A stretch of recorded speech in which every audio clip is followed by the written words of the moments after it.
Today, consumer sentiment plummeting to one of the lowest levels on record amid a fierce trade war. Retailers are warning of empty shelves reminiscent of the pandemic, with the 145% tariff on nearly all Chinese imports in place. Yesterday, President Trump said he's ready to make a deal with President Xi. Have you spoken to him since the tariffs? When did you last I don't want to comment on that, but I've spoken to him many times. When did that happen and what did you discuss? I'll let you know at the appropriate time. Let's see if we can make a deal. Meantime, major ports like the Port of Los Angeles are seeing a steep drop in imports from China. And joining me now, we have Lorianne LaRocco, global supply chain reporter for CNBC Business News. Lori's also the author of the book Trade War, Containers Don't Lie, Navigating the Bluster. Boy, a big welcome to you. So when it comes to the prospect of empty store shelves, which products could be hit hardest, and should consumers be worried? I mean, are you seeing a rush to buy certain things right now? We really shouldn't see a rush because we actually have the items in. It's going to hit us in waves, Alex, and this is what we're going to kind of see with the timeline. Starting in June, this is where you're going to start seeing, those items that we love to get really cheap online. Those are the items that are going to get hit first, and those are like the fast fashion products we might get on Amazon. And the reason why is that smaller businesses, they can't afford to have front loaded, right, all of these items in to beef up their inventory. Then starting in July, this is critical because this is the back to school time, right, where parents are going into the stores to get their kids their school clothes.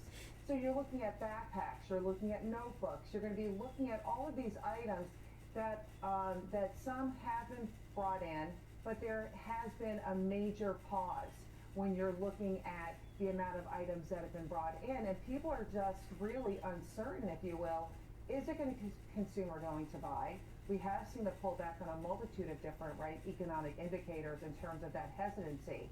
And without really any definitive acknowledgement of what's going on, we're going to see this pullback. And then in addition to the fast fashion and the school clothes, also electronics, because the connectivity, right, of the inventory of the supply chain. I'm going to get to that in 1 second, but let me ask, because you're saying basically we have until June, that the supply is there as of now. Does that apply to the car industry? Because we've reported people are rushing out to buy cars or renew leases or whatever they need to do.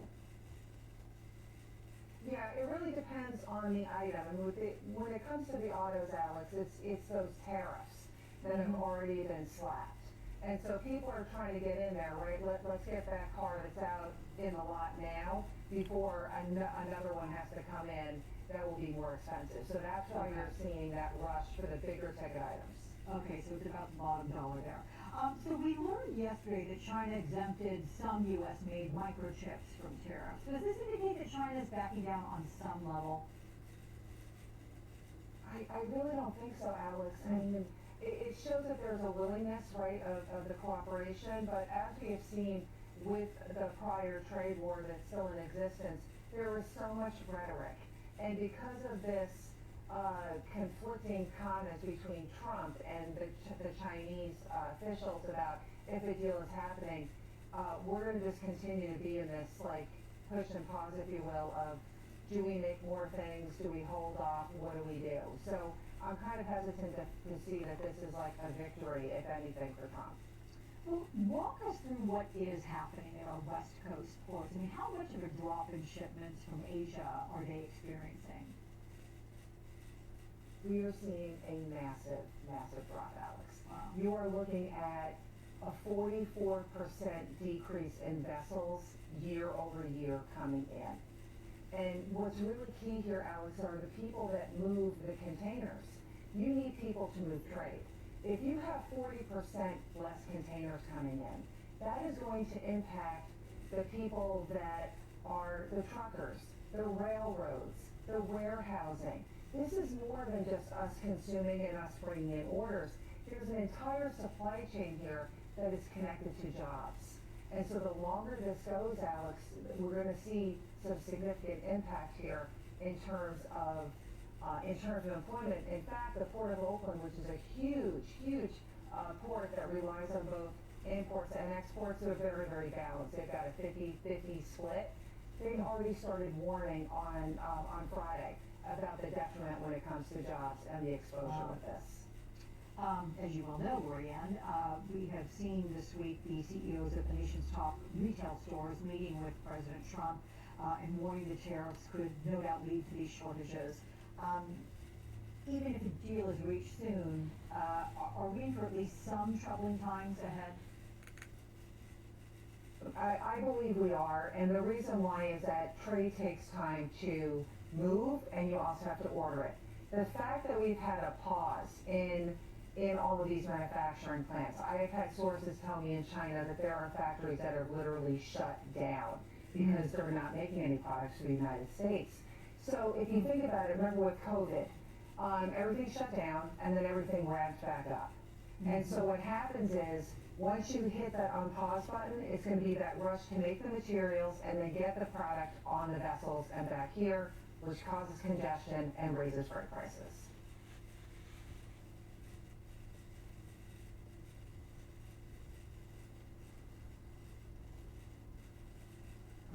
Hey, real quick, how do you find the answer in all this data? You get some?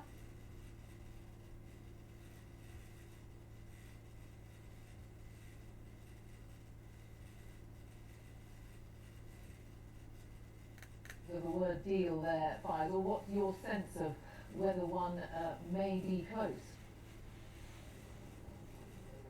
Hi, Jane. Yeah, we've had some significant developments really in the last hour or so that may help to explain the conciliatory tone that I picked up and communicated in that report, which is that our partner CBS News are reporting that the chief executives of Walmart and Target have privately warned President Trump of empty shelves in the coming weeks if he continues with his tariff policies. And that probably particularly concerns the prohibitive tariffs both ways on US-China trade. We're hearing from the ports on the west coast of America, Los Angeles in particular, of a potential collapse in China to US cargoes, down 33% this week, potentially 44% in the first week of May. This is a serious hit to the world economy and something that will be seen visibly in the US on shelves, if you believe the CEOs of some of America's biggest companies, or at least the reporting of what they have said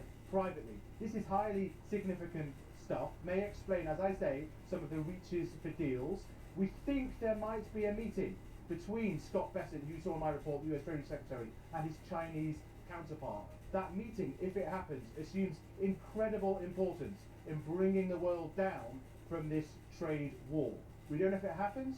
We don't know if the Chinese want to pick up the phone and attend that. We don't know what the conditions will be, but incredibly important meetings happening here at the IMF in DC, and not just involving the UK.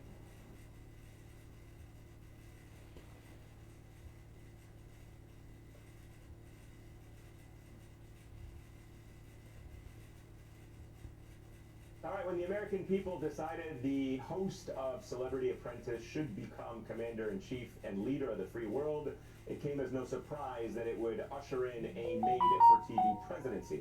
Now, let's give him a little bit of credit. His showbiz background and mastery of the television medium are one big reason he actually wins elections. But his decision to choose cabinet members as if it was a casting call for a TV show, well, that has not gone as well. Pete Hegseth may have looked like a defense secretary before he was nominated for the job, but how he's looking now, embroiled in scandal after scandal, oversharing attack plans, raises some serious questions. In some cases, Trump's picks are more concerned with playing dress-up. Take, for example, Homeland Security Secretary Kristi Noem, who isn't above traveling to a prison in El Salvador, all for a photo op that isn't actually keeping anyone safe. Meanwhile, Dr. Oz, remember him? Well, may have had a successful TV show, but what good is that going to do us if and when this administration actually starts cutting Medicare and Medicaid? And we still have no clue how or why Sean Duffy, whose claim to fame was appearing on MTV's The Real World before becoming a congressman, is now running the Department of Transportation. Look, just because someone looks the part doesn't mean they can actually do the job. And now, unfortunately, we are learning that the hard way. Joining me this hour, Catherine Rampell, my new co-host on the upcoming show, The Weekend Prime Time. Jenny Hagel, a comedian and writer at Late Night with Seth Meyers. You can go see her new show, Jenny Hagel Gives Advice at Union Hall in Brooklyn on April 30th. And comedian W. Como Bell, you can go see him live for his Who's With Me tour as well. It's great to have all three of you with us. Really excited about this. Catherine, give me your thoughts on the parts versus the reality of these people. I mean, when we see somebody like Pete Hegseth, who is out there with the American flags, he's got the USA belt buckle, his suits and socks He can match. do the push-up. He can do the push-up. Yeah, exactly. He can do the He can push-up. throw an axe Exactly. and hit someone as he did it when he was Right. live on Fox News one time. Yeah. He looks the part, but it seems that, as I was saying, this scandal after scandal really shows that he's not up for the part. This was the case in Trump's first administration too, that he largely chose people based on whether they looked straight out of central casting. Like Right. I remember when Janet Yellen, who was then the Fed chair, appointed under Barack Obama, was nixed for a reappointment because she was seen as too short. Right. As a petite person myself, and someone who admires Janet Yellen and her skill and intellect, this was pretty offensive to me. But in any event, it didn't work entirely his first time, in part because he was choosing people just based on how they looked and whether they dressed the part and all of that, and not screening them on loyalty. Now he's figured out it has to be a dual test, right? It has to be somebody who looks the part and swears loyalty to the dear leader. And that combination of traits is not going to make a successful cabinet, unfortunately. Yeah, and the first time around, there were adults in the room, right? I remember people were kind of looking at folks like Jim Mattis, John Kelly, the chief of staff, Jim Mattis obviously being the defense secretary. You also had people like Rex Tillerson, a highly accomplished former Exxon executive running the State Department. And people felt like, okay, you had some, this time around, you've got Kristi Noem cosplaying, I don't know what she's cosplaying as, but she's down there outside of this security prison and all glammed up. And you're wondering, is this for the world or is this for an audience of one? Is this what Donald Trump wants to see and why they are doing this? Or is this something that they think projecting to the world actually matters? Well, I think it's all performative, right? I think that's kind of what the administration is. That's Donald Trump's vibe.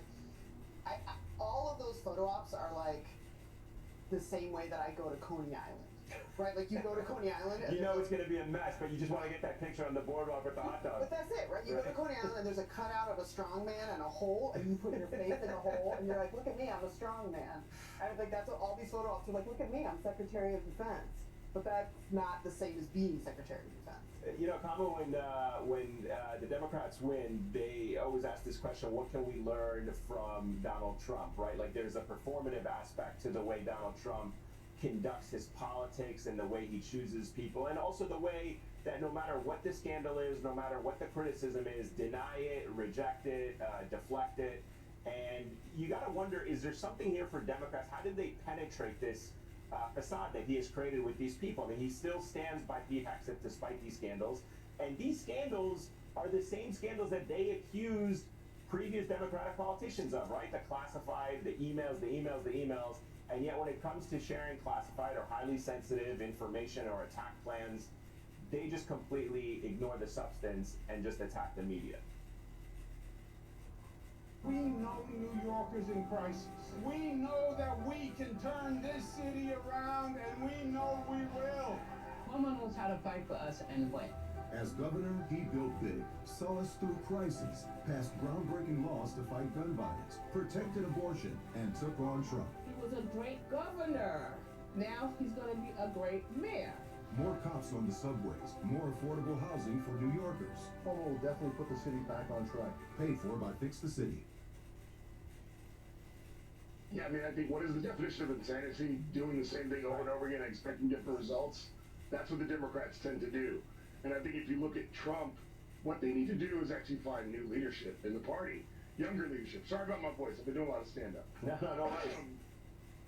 Yeah, but I think that the Democrats have to find younger leadership who can confront Trump and confront the MAGA Republicans and bring new voices to the party, like Summer Lee, AOC, Latifah Simon, where I am. It's time to turn the party over to the younger voices. I just named a bunch of women, the women voices of the party, because if you keep doing the same thing with the current leadership, you're going to get the same results. Yeah, and to that point, I mean, you got today, I don't know if you saw this, Senator Cory Booker, Hakeem Jeffries, they're calling it a sit-in on the Capitol steps. Gavin Newsom's doing podcasts where he's trying to kind of speak to Steve Bannon, Charlie Kirk. Have they learned the right lesson from the moment that we find ourselves in? Is that the right strategy, or is it a different approach that the folks that are going out there, as Kamala was just saying, going out there into the crowds, meeting the people, meeting the residents, constituents where they are? I think it's getting closer. I think that Democrats just have to find a way to authenticity. I think American people are too smart for sound bites. Why do you think they lack that? I don't know. Maybe when you feel like you're on your back foot is when you get sweaty and nervous and you start saying weird things. Like when you get caught coming home after curfew and you're like, there was a traffic jam of bees. Like that's when I think when you're in a defensive position is when you're the least authentic and you're not when you're the least effective, and maybe that's how Democrats feel it. I want to play devil's advocate for a moment, because Pete Hegseth was something that you and I have in common, a weekend cable news host. Dated him? No. Oh, you know what? Just assume. No. We have something in common, that we both are hosts of weekend cable news shows. Therefore, you want to let me finish this? Also, you both dated him in college. We should be at least fifth in line to the presidency. So I was going to say, where does this bode for us? Where is our career going to end up? I mean, I wouldn't say no to a Secretary of State position. I don't know about you, you know. Look, I think What's wrong with being a weekend cable news host? Nothing. But it does not qualify you to run a department of 3 million people in the case of Hegseth's job, right? Fair enough. No knock on people in our profession. I'm among the people in our profession, obviously, but that does not qualify me to have any of these jobs. Whatever my height, however many push-ups I can do, right? Being decent on TV and charismatic on TV is not the same thing as having subject matter expertise and management experience and all of the other things you need in order to have one of these incredibly important and powerful jobs. I don't know. I went to the Air and Space Museum. I feel like I could run NASA. Yeah, you think so? I think so. Okay, well, maybe with this administration you might get that call, so just keep that phone. Well, the Air and Space Museum is probably having its exhibits like summarily stripped as we speak, so there's even less information you have to remember. Kamala, I'm curious to get your thoughts on the chaos and the optics of this, and whether or not that is something the administration relishes. I get asked this question a lot as someone who's trying to cover this administration. How do you separate the noise from the substance of what is happening and the damage that is happening or being inflicted, and how do you stay focused on that when this is an administration that loves the chaos and the media spectacle of every decision that it is making? First, I'm going to go back and say I could certainly run the African American Museum better than they're running the African American Museum. I can't wait to come out and I take over the Smithsonian. Listen, guys, anything's possible in the next 4 years. Anyway, just keep your phones handy. We may by the end of this segment, we may all be called up to something different. Also, I just want to weigh in on the Cory Booker, Hakeem Jeffries thing, because to me, that picture looks like the cover of a 90s rap album where it's all positive raps. You know, the rap that was like, we don't swear. It looks like something, it does not scream. You have to be authentic to scream authenticity, and that picture does not feel authentic. That's all I want to say. But I do think the Trump people are purposefully making chaos because it distracts us from the fact that they're deporting American citizens without due process, or they're human trafficking undocumented people without due process. So you can do all these things like no more paper straws in the Gulf of America, and it distracts, which is fun to talk about, but it distracts us from the fact that they are actually currently human trafficking citizens out of the country without due process.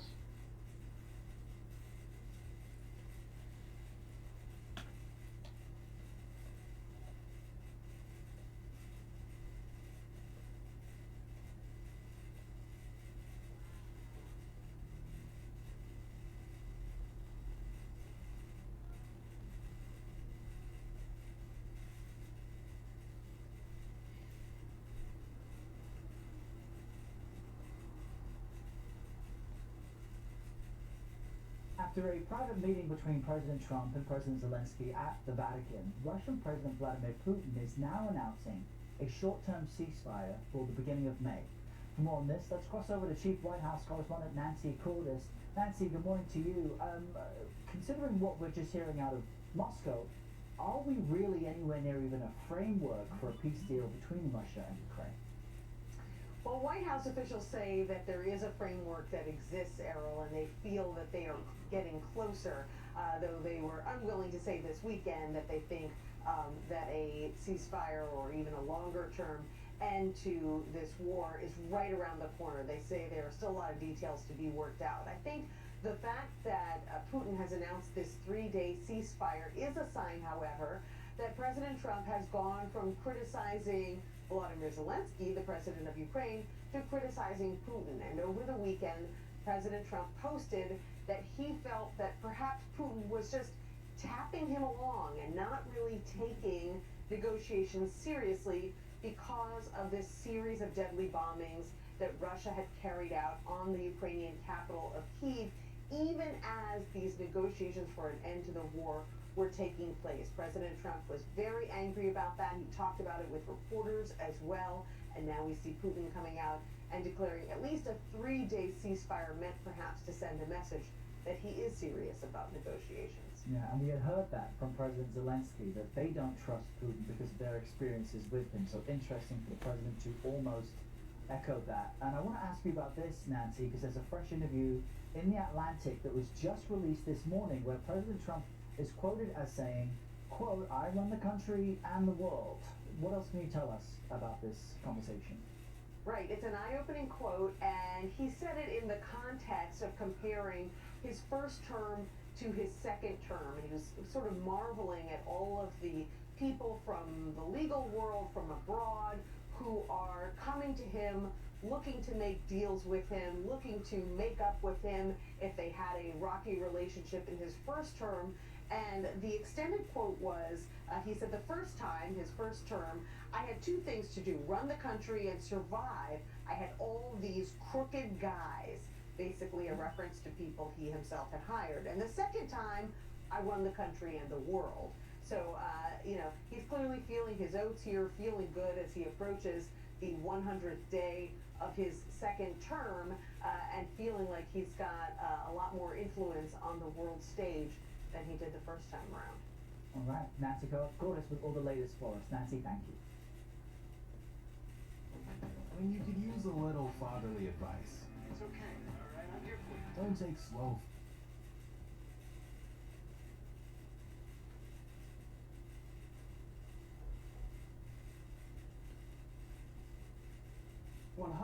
Undocumented immigrants were detained at a nightclub in Colorado during a DEA raid.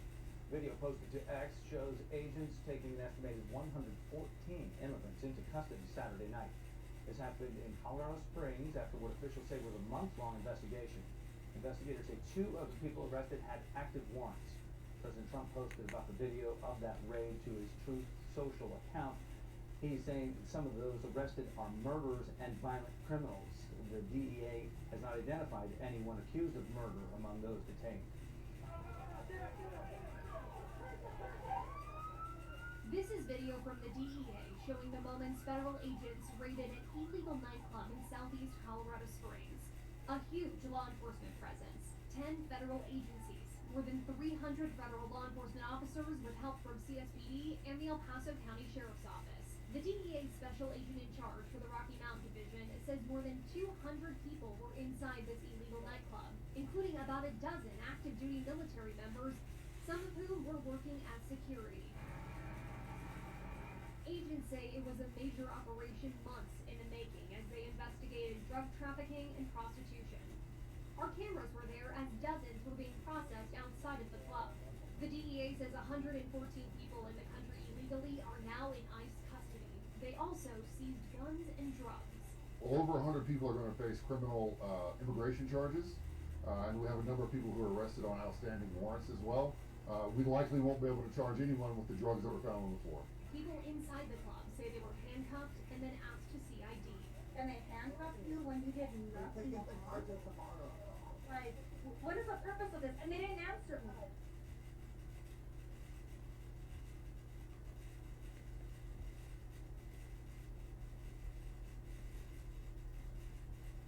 Also today, a major DEA operation at an underground nightclub in Colorado Springs leads to the arrest of more than 100 people who who federal officials say entered the U.S. illegally. Officials say drug trafficking and prostitution were happening inside that club. Video from the DEA posted to their X page shows the moment when officers arrive and people from the club start to panic and flee. Fox 31's Aaliyah Sims has more on this story tonight. Aaliyah? Yeah, Kim, this has been a long-term investigation by the Drug Enforcement Administration and a number of federal partners. Now, federal officials did undercover work and they conducted surveillance for months to identify what was going on here. More than 300 law enforcement officers assisted in the operation led by the DEA Rocky Mountains Field Division. We seized quite a number of guns and took a number of people into custody. As a result of this operation is that Colorado Springs is waking up to a safer community today. DEA Rocky Mountain Field Division Special Agent in Charge Jonathan Pullen says significant drug trafficking, prostitution, and crimes of violence were happening inside the nightclub located near Airport Road and South Academy Boulevard. Officials made entry just before 4 this morning. ICE, one of the agencies a part of that operation, taking dozens of people into custody. So as you may suspect, when the cops showed up at the door, most of the drugs hit the floor. And we did find cocaine. It looks like some pink cocaine or the Tusi. We had over 100 illegal aliens inside as well, and those over 100 illegal aliens were taken into custody by ICE. Pullen says more than a dozen active service members were in the club during the operation, and they were involved in some of the crimes, either as patrons or working as armed security. Yes, it's obviously concerning to have active duty military involved. We're working with our partners at Army CID on that piece. Obviously, where we are here in the Springs, there's a lot of military bases here, so it's not necessarily surprising, but we're going to take that very seriously. Federal officials say the nightclub was frequented by Trinidad Aragua, MS-13, and Hell's Angels, but they could not confirm if any members were involved in the arrest. The message is we're not going to stand for this criminality in our city. And earlier this year, the DEA raided what they call a makeshift nightclub in Adams County. At that time, more than 40 people who they say were in the country illegally were arrested. Reporting live here in studio, Aaliyah Sims, Fox 31. I didn't go to college right after high school, and now I have this fantastic opportunity. And to anyone else that also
So, meanwhile, Shador finally gets drafted to the 5th round, and we've seen all the notable celebrities who were there to steal the shine during Colorado's, best days when they win, who were hiding during the whole draft, didn't even defend Shador. Well, LeBron James and his traveling circus, Kendrick Perkins, Zesty Dwayne, well, I don't want to say that, I take that back, but Dwayne Wade, and Donovan Mitchell.